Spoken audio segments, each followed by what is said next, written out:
Спаборніцтвы асабіста камандныя, удзельнічаюць зборныя абласцей і Мінска. Усяго 123 спартсмены, маладыя людзі да 23 гадоў, а таксама юніоры.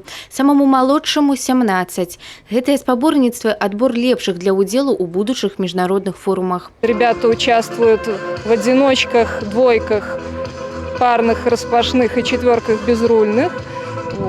Тренеры просматривают, мы называем это одиночки, двойки, безрульные, мелкие классы лодок. Тренеры просматривают, как себя спортсмены проявят в мелких классах лодок.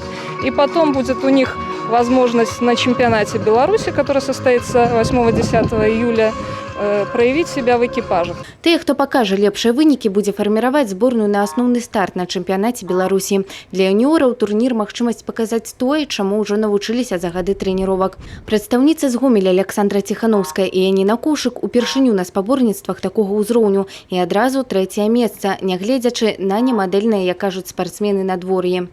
Понравилось только вот то, что ветер боковой очень сносит лодку.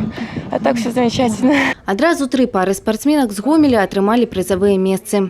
Рад, что девочки заняли все первые 3 места. Это был первый отбор на первенство мира, который будет проходить в Греции в сентябре месяце в начале. Хочется верить на все наши трудности, которые в академической гребле, что мы минуем, и что эти девочки попадут по спортивному принципу и дальше. Брестская вобласць таксама на 3 першых пазіцыях у адзіночным жаночым заездзе. Яніна Цуп, Адзіна Галац, Марыя Божымой. Дзяўчаты актыўна рыхтуюцца да чэмпіянату краіны, а пасля і на Европу. Сегодня было 3 гонки в один день, это первый раз такое в Бресте. Жара дала о себе знать, но мы справились с этим. Брестщина всегда имеет хорошие традиции выступления в гребле академической. Там девчонки очень такая достаточно сильная команда. Гэтае спаборніцтва – першы крок падрыхтоўкі спартсменаў да чэмпіянату Европы, які адбудзецца ў верасні ў Грэцыі.